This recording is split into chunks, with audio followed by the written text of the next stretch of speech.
C'est un honneur d'être là donc à la célébration des 80e anniversaire de la victoire de la Grande Guerre.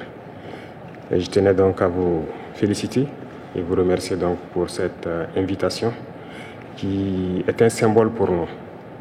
Et au cours donc de ma présence ici, je dois avouer que j'ai appris beaucoup de leçons.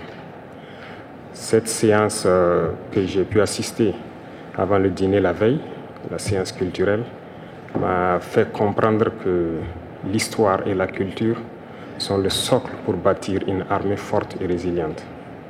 Nous avons pu voir ensemble tous les sacrifices que le peuple soviétique a consenti pour que nous soyons dans un monde libre aujourd'hui. Et nous tenons donc à vous dire merci pour cette invitation, parce que ce sont des moments qui nous ont permis aussi de réfléchir à notre situation et de penser à de nouvelles perspectives. Et sur ce, je pense que les obstacles que nous avons aujourd'hui devant nous ne doivent pas nous arrêter. Et les obstacles sont une bonne chose en quelque sorte que nous devons surmonter.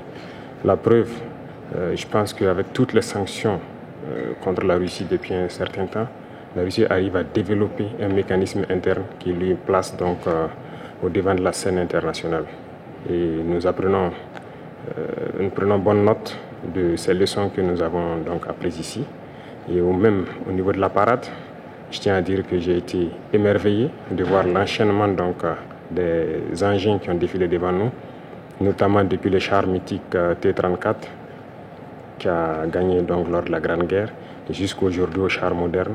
Combien donc l'armée russe s'est modernisée, combien la technologie donc a participé à renforcer cette armée. Et dans ce cadre, nous souhaitons que la coopération que nous avons puisse se renforcer de façon exponentielle. Je vous remercie déjà pour tout ce qui est fait pour nous, notamment ces bourses d'études qui sont octroyées au Burkina et qui vont s'accroître. Et ce matin, j'ai visité donc l'université de chimie et je disais que le volet sur lequel nous allons axer après la défense et la sécurité, c'est le volet de l'éducation. C'est ce volet qui nous intéresse le plus, notamment les sciences. Il faut que la Russie puisse nous aider à former notre jeunesse, notamment dans le domaine des sciences, pour que nous puissions développer chez nous la machinerie, en gros. Que ce soit la machinerie qui va avec l'armée ou la machinerie qui va avec l'industrie. Parce que c'est à ce seul prix que nous pourrons nous développer au sein de l'Afrique.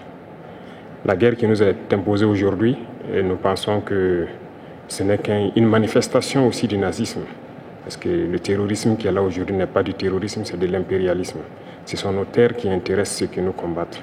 Et donc, finir avec cette guerre, avoir une armée forte et lancer le développement de notre patrie, telle est l'essence donc de notre combat. Et nous comptons sur vous pour surtout former nos cadres. Parce que la coopération, telle qu'on le dit, très souvent en Afrique, on aime avoir beaucoup de demandes. Nous savons que vous êtes dans une opération militaire spéciale. Nous comprenons tous les défis qu'il y a. Et le lendemain, qui est incertain pour le monde entier, nous pouvons comprendre ça. Donc nous ne serons pas là peut-être à demander beaucoup de choses, à demander de l'aide ou quoi que ce soit. Mais l'aide que vous pouvez nous octroyer, c'est surtout ce transfert de connaissances que nous voulons. Et donc nous souhaitons avoir plus de bourses et voir dans quelle perspective nous pouvons nous-mêmes donner des bourses à nos étudiants pour étudier ici. Et dans un troisième temps, comment est-ce que les universités ici peuvent se dupliquer au Burkina Faso, notamment celles que j'ai visitées. Et aussi, il y a beaucoup d'autres universités dans le domaine des sciences. Comment on peut les dupliquer au Burkina Faso avec tout le laboratoire nécessaire qu'il faut pour former de manière pratique nos jeunes et que nous puissions être donc au cœur de notre propre développement.